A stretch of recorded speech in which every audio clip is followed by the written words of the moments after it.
سفر کا مہینہ ہے، اس کو بھی مسلمان منحوس سمجھتے، اس کو بھی منحوس سمجھتے۔ اسی میں ایک دن آتا ہے 13 تاریخ، جس کو 13 تیزی کہا جاتا ہے، اور اس مہینے میں لوگ شادی نہیں کرتے، کوئی نیا کام نہیں کرتے، اور بھی طور طریقے ہیں، الگ الگ جگہوں پر الگ الگ کام ہوتا ہے۔ تو سفر کے مہینے کو منحوس سمجھا جاتا ہے۔ اور اسلام کے آنے سے پہلے زمانے جاہلیت سے اس کی نحوست کا عقیدہ رکھا جاتا ہے۔ حضور پاک صلی اللہ علیہ وسلم نے بالکل دو ٹوک بات کہی ہے، اسلام کے ماننے والوں کو دو ٹوک پیغام دیا۔ حضرت ابو ہریرہ رضی اللہ تعالی عنہ کی روایت ہے، لا عدوى ولا طیرۃ ولا حامۃ ولا سفر۔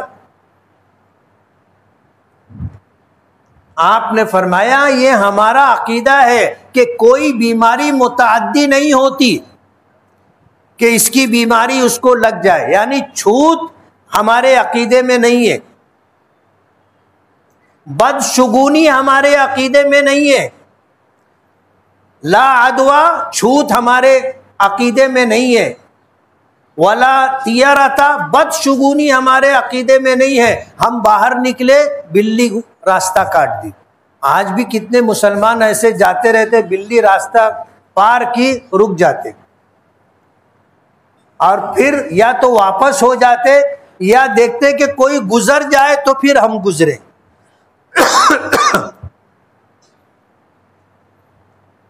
زمانہ جاہلیت میں ایسا ہوتا تھا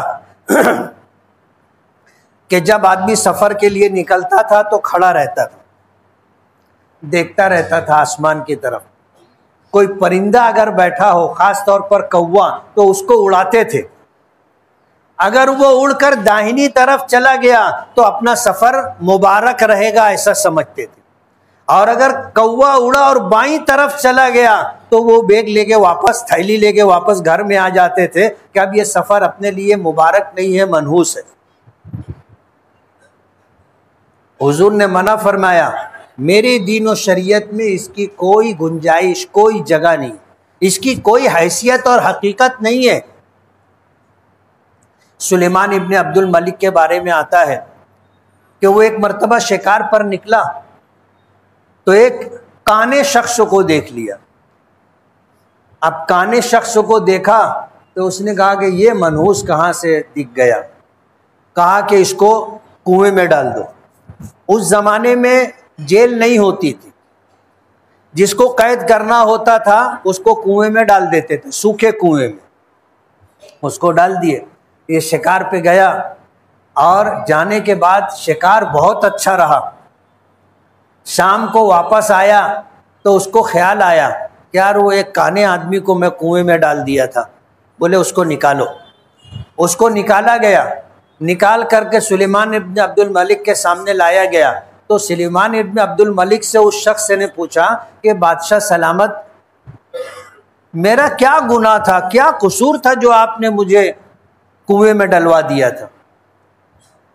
تو سلیمان ابن عبد الملک نے کہا کہ میں شکار پہ جا رہا تھا، میں نے تجھے دیکھا تو مجھے یہ لگا کہ اب یہ میرا سفر منحوس ہو گیا، میرا کام نہیں ہوگا، لیکن میں شکار پہ گیا تو شکار بہت اچھا ہوا، سفر بہت کامیاب رہا، واپسی پر مجھے تیرا خیال آیا۔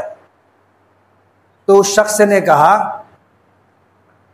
کہ آپ نے تو مجھے دیکھا تھا اور آپ نے ایسا گمان کیا تھا کہ میں منحوس آدمی ہوں، آپ کا سفر منحوس ہو جائے گا، لیکن میں آپ کو بتانا چاہتا ہوں کہ میں آپ کو پہلی مرتبہ میں نے آپ کو دیکھا تھا، میرے لیے اتنا برا حادثہ رہا یہ کہ آپ کے آنے تک میں جیل میں رہا۔ تو یہ بے حقیقت چیز ہے، ہوتا وہی ہے جو اللہ رب العالمین کا فیصلہ ہے۔ زمانہ جاہلیت میں ان چیزوں کو منحوس سمجھا جاتا تھا۔ حضور نے فرمایا میری شریعت میں چھوت چھات کی کوئی جگہ نہیں، میری شریعت میں بدشگونی نہیں ہے۔ کالا کتا دکھ گیا، غریب اجڑی ہوئی عورت دکھ گئی، بلی نے راستہ کاٹ دیا، اسلام میں اس سے کوئی بدشگونی ہوگا وہی جو اللہ کا فیصلہ ہے۔ ولا حامتا، الو ہمارے یہاں اس کو بھی منحوس سمجھا جاتا ہے، ایک پرندہ ہے، جنہوں نے دیکھا ہے دیکھا ہے، جنہوں نے نہیں دیکھا ہے تھوڑی سی جانکاری لیں گے تو دیکھ لیں گے، اس کو بھی منحوس سمجھتے تھے۔ ہم اپنے بچپن میں مالیگاؤں کے اندر ہم نے دیکھا کہ اگر کہیں الو آ جاتا تھا اور آواز دے دیتا تھا تو سب سہم جاتے تھے اور ایسا سمجھتے تھے کہ اب کوئی جانے والا ہے، یہ آ گیا آواز دے دیا کوئی آدمی مرے گا۔ بچپن میں ہم لوگ اپنے یہ ساری چیزیں لوگوں سے سنتے تھے۔ حضور نے فرمایا ولا حامتا، الو کی کوئی حیثیت نہیں، ایک پرندہ ہے، اس کے آنے سے اللہ کا فیصلہ بدلتا نہیں ہے۔ ولا سفر، اور سفر کا مہینہ منحوس نہیں ہے۔ زمانے جاہلیت میں اس کو منحوس سمجھا جاتا تھا، آج منحوس نہیں ہے۔ اسی عقیدے کو ختم کرنے کے لیے اس مہینے کا جو نام دیا گیا، میں نے پیچھے ہفتے میں سنایا تھا کہ پہلا ہے محرم الحرام، محرم کے ساتھ حرام کا لفظ، انتہائی احترام کے لائق مہینہ، اور دوسرا مہینہ سفر المظفر، ظفر کے معنی کامیابی اور کامرانی کے آتے، ایسا مہینہ جو کامیابی اور کامرانی والا ہے، یعنی جو ہماری سوچ میں نحوست کی بات ہے وہ نکل جائے اور ختم ہو جائے۔ تو سفر کا مہینہ اور سفر کا کوئی دن منحوس نہیں، اس کے نام کے ساتھ المظفر کا لفظ ہے، جس کے معنی کامیابی اور کامرانی کے آتے، یعنی یہ مہینہ کامیابی اور کامرانی والا مہینہ ہے۔ تو اس مہینے کو بھی منحوس سمجھا جاتا ہے، اور اس میں کوئی نیا کام نہیں کرتے۔ بعض لوگ کوئی خریدی نہیں کرتے، یعنی جائیداد نہیں خریدیں گے، روز خریدی بکری ہوتی رہتی، نمک بھی خریدیں گے، یارن بھی خریدیں گے، کپڑا بھی خریدیں گے، اناج بھی خریدیں گے، جائیداد نہیں خریدیں گے۔ مکان بنانا ہے، سب کام کریں گے، مکان کی بنیاد نہیں ڈالیں گے، دنیا بھر کے کام ہوں گے، شادی نہیں کریں گے۔ عجیب و غریب سوچ ہے لوگوں کی، اسلام نے اس کی نفی کی ہے۔ حضور نے فرمایا میری شریعت میں چھوت چھات نہیں ہے، میری شریعت میں بدشگونی نہیں ہے، میری شریعت میں الو کی کوئی حیثیت نہیں ہے، میری شریعت میں سفر کی نحوست کا کوئی عقیدہ نہیں ہے۔ دو ٹوک انداز میں حضور نے ہمیں جو پیغام دیا ہے وہ یہ، لا عدوہ ولا طیرتا ولا حامتا ولا سفر، اور جس کام کو کرنا ہے اللہ کے نام سے کیا جائے، اس کام میں خیر و برکت رہے گی، اللہ کے نام سے کیا جائے۔ اور ایک بات ہم مسئلے کے اعتبار سے سمجھ لیں کہ ہر اچھے کام پر اللہ کا نام لیا جائے گا۔ اگر کسی نے حرام کام پر اللہ کا نام لیا اس کا ایمان ختم ہو جائے گا۔ شراب کا جام اٹھایا اور کیا کہا، بسم اللہ الرحمن الرحیم، گیا باہر۔ حرام کاموں پر اللہ کا نام لینا انسان کو اسلام سے خارج کر دیتا ہے۔ ہر اچھے بھلے کام کے لیے، مباح کام کے لیے اللہ کا نام لینا ہے۔ آدمی صبح اٹھا اللہ کا نام لے، کپڑا پہنے اللہ کا نام لے، کھانا شروع کرے اللہ کا نام لے، گھر سے نکلے اللہ کا نام لے۔ ساری دعائیں نبی کریم صلی اللہ علیہ وسلم نے ہمیں بتائی، اور ہماری شریعت میں عقیدہ یہ ہے کہ خیر اور شر دونوں کا خالق اللہ ہے، اور ہمارا یہ عقیدہ ہے کہ اس کائنات میں پتا بھی ہلتا ہے تو اللہ کی مرضی سے ہلتا ہے، اور اللہ کی مرضی کے بغیر پتا بھی نہیں ہلتا۔ اگر ہمیں کوئی خوشی ملتی ہے تو یہ من جانب اللہ ہے، ہم اللہ کے شکر گزار ہیں۔ اگر ہم پر حالات آ گئے، جانی مالی نقصان ہوا، یہ بھی میرے پروردگار کا فیصلہ ہے، اور اس فیصلے پر میں راضی ہوں۔ اس فیصلے پر میں راضی ہوں. ہمارے یہاں خیر کا خدا الگ ہو، شر کا خدا الگ ہو نہیں.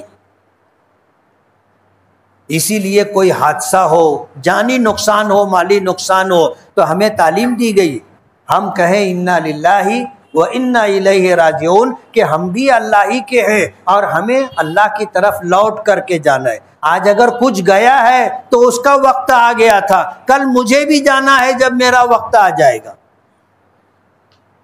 یہ عقیدہ ہے، اور جس کا جتنا مضبوط عقیدہ ہوگا کل قیامت میں یہی چیز اسے جنت میں لے جانے کا سبب اور ذریعہ بنے گی. ایمان وہ چیز ہے جو انسان کو جنت میں لے جائے گی. اور اگر ایمان نہیں ہے تو دنیا کا بڑے سے بڑا عمل بھی کل قیامت کے دن ہمیں ایک نیکی نہیں دلا سکے گا. جنت میں لے جانا تو بہت دور کی بات ہے، ایک نیکی بھی ہمیں نہیں دلا سکے گا. عقیدہ بنیاد ہے، عقیدہ. اور اس تعلق سے ہمیں غور کرنا چاہیے، اپنا جائزہ لینا چاہیے، اپنا جائزہ لینا چاہیے، وقتاً فوقتاً پیش آنے والے حالات کو سمجھنا چاہیے. کل علماء کرام کا ایک پروگرام تھا اور ان میں ہدیے کے طور پر چھتری دی گئی. تو ایک شخص کہنے لگا، میں کھڑا تھا میں نے سنا، وہ شخص کہنے لگا، عالم تھے، بولے کہاں بارش ہو رہی ہے، چھتری مل گئی اور بارش نہیں ہوگی. بدشگونی. میں نے اسی وقت تو ٹوکا، میں نے کہا اللہ کے بندے، اللہ سے اچھا گمان رکھنا چاہیے. یہ گمان کیوں نہیں رکھا، یہ کیوں نہیں سوچا آپ نے کہ یار آپ بارش ہونے والی ہے، اچھا ہوا چھتری مل گئی. ایک جگہ بارش نہیں ہو رہی تھی اور نماز استسقاء کا اعلان ہوا، سب لوگ ننگے سر ننگے پیر نکلے جانے کے لیے. ایک بچہ گھر سے نکلا چھتری لے کر کے، تو کسی نے اس سے کہا کہاں پانی برس رہا ہے جو تو چھتری لے کے جا رہا ہے؟ بولے اس سوچ کے ساتھ اگر دعا مانگو گے تو قبول نہیں ہوگی. میں تو چھتری اس لیے لے کے جا رہا کہ دعا مانگی جائے گی، پانی برسے گا، تو میں چھتری لے کے جا رہا تاکہ میں بھیگوں نہ. حسن تفاعل یعنی اچھی فعل لینا، بدشگونی سے منع کیا گیا ہے، خوش شگونی کا حکم دیا گیا ہے. ایک صحابی حضور کی خدمت میں 70 سواروں کے ساتھ آئے ایک قبیلے سے. جب آئے تو حضور نے پوچھا کہاں سے آئے؟ تو کہنے لگے کہ بریدہ سے. حضرت ابوبکر صدیق ساتھ میں تھے. حضور نے فرمایا اب جنگ نہیں ہوگی، معاملہ ٹھنڈا ہو گیا، اس لیے کہ بریدہ ٹھنڈے مقام کو کہتے. حضور نے اس کے نام سے ایک اچھا فعل لیا. بردن کے معنی آتے ہیں سردی اور ٹھنڈک کے. پھر پوچھا کہ تمہارا نام کیا ہے؟ تو وہ کہنے لگے تمہارے قبیلے کا نام کیا ہے؟ بولے میرے قبیلے کا نام اسلم ہے. تو حضور نے حضرت ابوبکر سے فرمایا کہ اب ہم سلامت رہیں گے، اس لیے کہ اسلم کے معنی میں سلامتی کا لفظ ہے.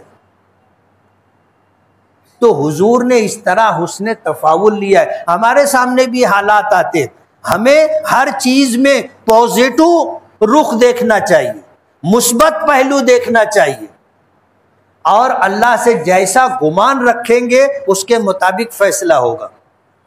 اور ہمیشہ اپنے زبان سے، اپنے اعمال سے اسی بات کو عام کرنا چاہیے. کوئی شخص ملا، ملاقات ہوئی، کہاں جا رہے ہو؟ بازار جا رہے ہو. آدمی دعا دے اللہ جان مال میں برکت دے. جس کام کے لیے جا رہے ہو اللہ کامیابی دے. ہمارا عربوں کا معمول ہے، جب ملاقات ہوتی ہے ہمیشہ ایک دوسرے کو دعا دیتے. اور ہمارے یہاں دعا کب دیتے ہیں؟ جب کوئی بولے کہ حضرت دعا کرنا. حالانکہ ہمیں روزانہ تمام مسلمانوں کی عافیت اور بھلائی کے لیے دعا کرنا چاہیے، تمام مرحومین کی مغفرت کے لیے دعا کرنا چاہیے، اور قیامت تک آنے والی نسلوں کو اللہ ایمان، اسلام، اچھے اخلاق، اچھے حالات، خوش مزاجی عطا کرے، ذاتی وجاہت عطا کرے. قیامت تک آنے والے لوگوں کے لیے دعا کرنا چاہیے. اللہ تعالیٰ سے اچھا گمان رکھیں، اور یہ مہینہ سفر کا مہینہ منحوس نہیں ہے، منحوس نہیں ہے۔ زمانہ جاہلیت سے یہ عقیدہ چلا آ رہا تھا، اللہ کے رسول صلی اللہ علیہ وسلم نے اس کی نفی کی اور یہ فرمایا کہ میری شریعت کے اندر چھوت چھات کی، بدشگونی کی، الو کی اور سفر کے مہینے کی نحوست کی کوئی حیثیت نہیں ہے۔ یہ بے حقیقت چیز ہے، کرنے والی ذات اللہ کی ہے، اور جو اس کائنات میں ہوتا ہے، ہمارے سامنے جس طرح کے حالات پیش آتے ہیں، یہ اللہ پاک کی طرف سے ہیں۔ اللہ تعالی ہمیں مضبوط اور صحیح عقیدہ عطا فرمائے۔ وآخر دعوانا ان الحمد للہ رب العالمین۔